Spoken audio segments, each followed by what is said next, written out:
सोए मछलिया माकोड़ मोरे भखलो रखनियो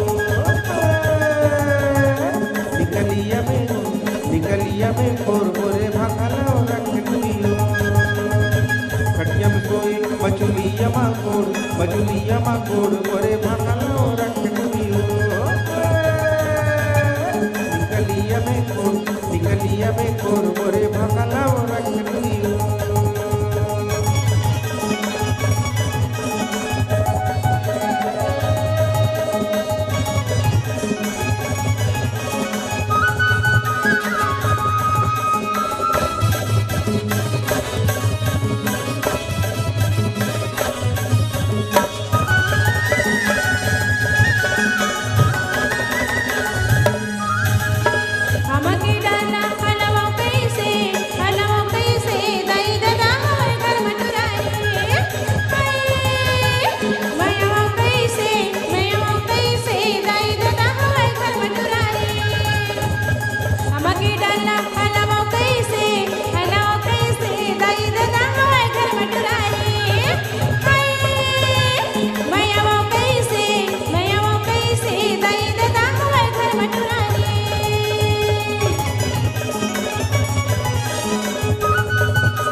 अकेलिया में रोटिया में पानी भर के पियो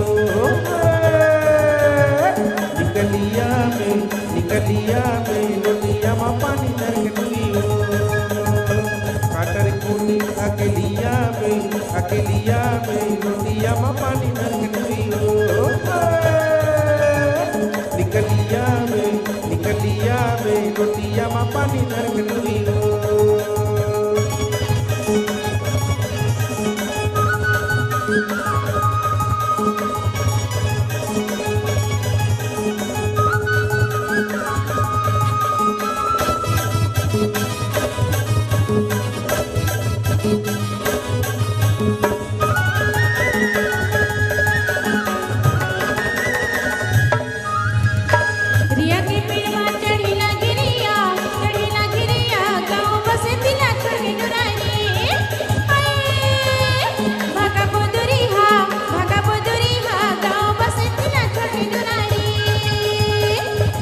पेड़ में